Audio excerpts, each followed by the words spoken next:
A Segunda Guerra Mundial tinha acabado. Em maio de 1945, a Alemanha assinou a rendição incondicional e o silêncio caiu sobre a Europa. As armas calaram.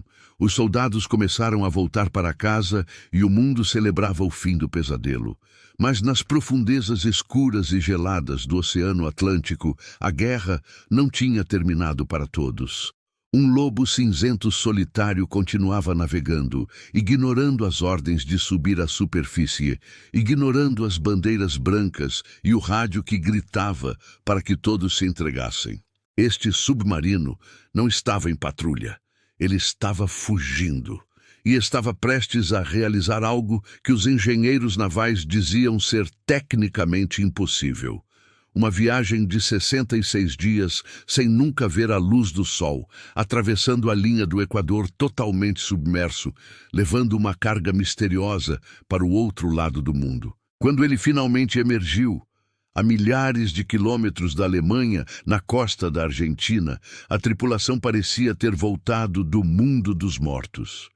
E o mundo inteiro se fez a pergunta que até hoje assombra os historiadores e alimenta as teorias da conspiração. O que ou quem era tão valioso a ponto de justificar essa viagem suicida? Teria Hitler escapado? Seria ouro roubado dos cofres europeus? Ou segredos tecnológicos que mudariam o futuro? Hoje, vamos abrir a escotilha do U-977 e desvendar a rota de fuga mais controversa e misteriosa da história militar.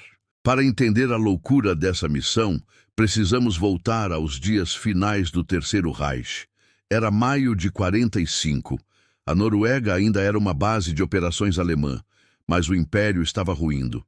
O grande almirante Karl Dönitz, sucessor de Hitler, ordenou que todos os submarinos cessassem fogo e se entregassem aos portos aliados mais próximos. Mas o comandante do U-977, Heinz Schäfer, um jovem oficial leal e obstinado, olhou para sua tripulação e viu o medo nos olhos de seus homens. Eles sabiam o que os aliados estavam fazendo com os prisioneiros de guerra. Ouviam os rumores sobre a vingança soviética e os campos de prisioneiros americanos e franceses. A propaganda de guerra dizia que a rendição significava escravidão ou morte.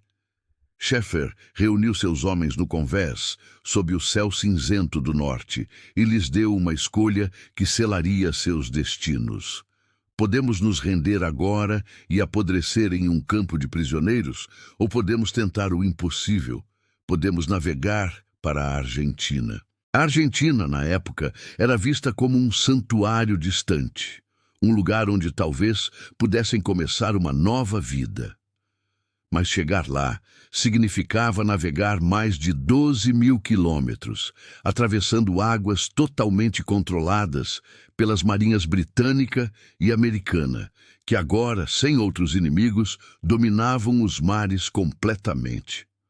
A maioria da tripulação, homens jovens e solteiros, aceitou o risco, mas havia um problema logístico e moral. 16 homens a bordo eram casados e tinham famílias na Alemanha. Eles queriam voltar para suas esposas e filhos, não fugir para a América do Sul. Schäfer, em um ato raro de honra em meio ao caos da derrota, decidiu deixá-los na costa da Noruega antes de partir para o abismo. Foi um gesto nobre, mas foi também um erro tático grave. Ao deixar esses homens em terra, o segredo da fuga foi quebrado. Assim que os 16 marinheiros foram capturados pelos aliados, eles revelaram que o U-977 não tinha se rendido. Agora, os aliados sabiam que um submarino nazista estava solto no Atlântico. A caçada humana e naval havia começado. O que aconteceu a seguir foi um pesadelo logístico e humano sem precedentes. Para evitar os radares, os sonares e os aviões de patrulha que varriam o oceano dia e noite, o comandante Schäfer tomou uma decisão radical. Eles não navegariam na superfície.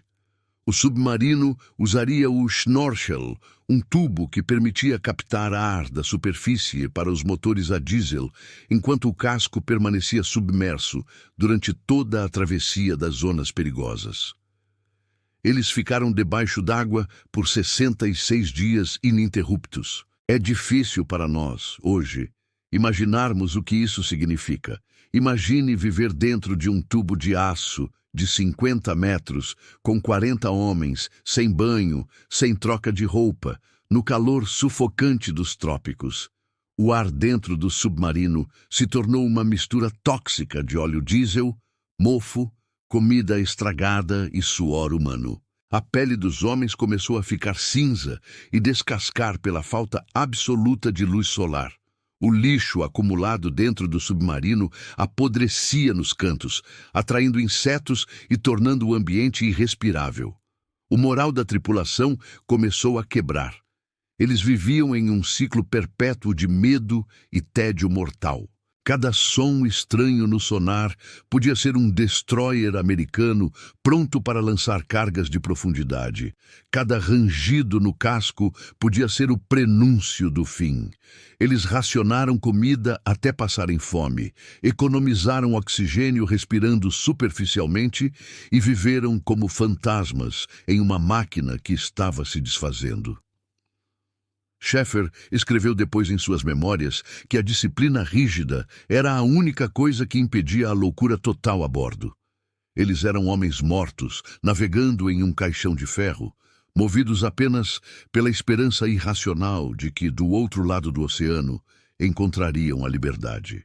Finalmente, em 17 de agosto de 1945, 3 meses após o fim da guerra na Europa e dias após as bombas atômicas caírem no Japão, um pescador na costa de Mar del Plata, na Argentina, viu algo estranho emergir da neblina matinal. Um submarino enferrujado, coberto de algas marinhas, parecendo um monstro marinho ferido, subiu à superfície. A bandeira de guerra alemã ainda tremulava, desbotada pelo sal. Era o U-977.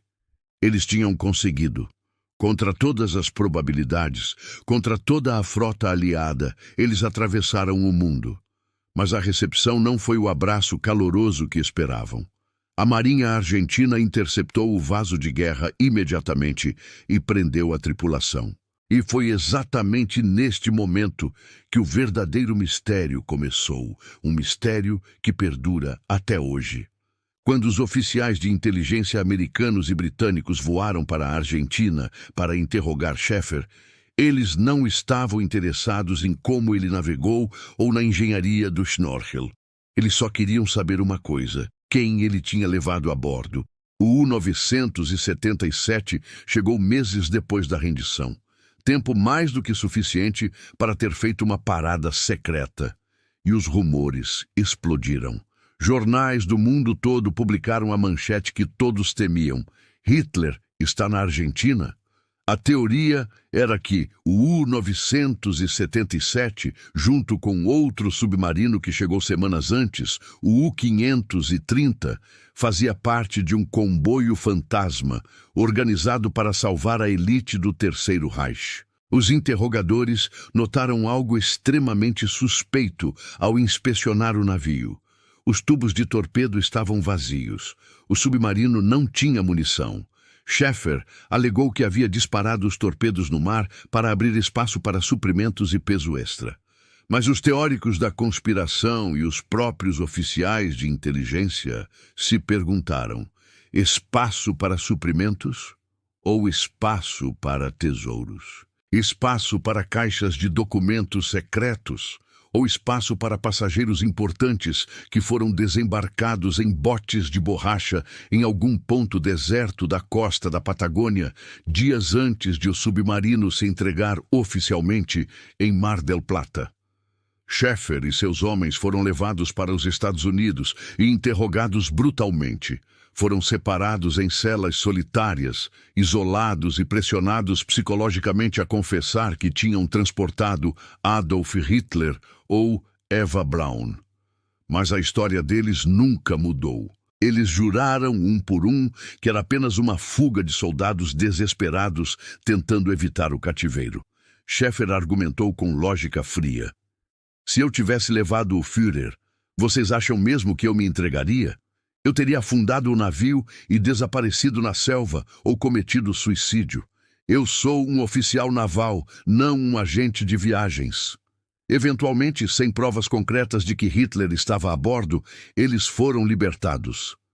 Heinz Schäfer acabou se mudando para a Argentina, onde viveu o resto de seus dias e escreveu um livro famoso chamado O Segredo do U-977. Mas até o momento de sua morte, ele foi perseguido pela sombra dessa dúvida. Por que um submarino comum, sem importância estratégica, faria uma viagem tão extraordinária apenas para se salvar? Por que arriscar a morte certa no mar, se a guerra já tinha acabado e a rendição era o caminho mais fácil? A história oficial diz que foi apenas o medo do cativeiro soviético que impulsionou esses homens. Mas os arquivos desclassificados décadas depois mostram que a inteligência aliada e o FBI levaram a ameaça da fuga muito a sério. Sabemos hoje que a Rota dos Ratos existiu de fato, e muitos criminosos de guerra fugiram para a América do Sul usando passaportes falsos e a ajuda de simpatizantes. Se o U-977 foi o táxi de Hitler, provavelmente nunca saberemos com certeza absoluta. O oceano não guarda impressões digitais e os mortos não contam histórias. O que sabemos, sem sombra de dúvida, é que aqueles homens realizaram uma das maiores façanhas de resistência naval da história, movidos pelo instinto puramente humano de sobrevivência. Ou talvez, movidos por uma lealdade cega a uma última missão secreta que juraram proteger até o túmulo. O U-977 acabou sendo torpedeado e afundado pelos americanos como alvo de treino anos depois. Seus segredos, se existiam, foram para o fundo com ele, repousando agora no silêncio eterno do abismo. E você?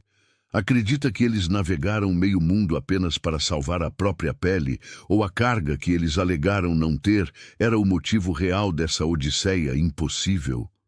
Deixe sua teoria nos comentários, porque a história é escrita pelos vencedores, mas os mistérios pertencem a quem tem a coragem de questionar. Se você gostou de mergulhar nessa história profunda, inscreva-se no canal Os Segredos da Coroa. No próximo vídeo, vamos investigar uma base secreta na Antártida que, segundo alguns documentos, pode ter sido o verdadeiro destino final desses submarinos fantasmas. Até lá!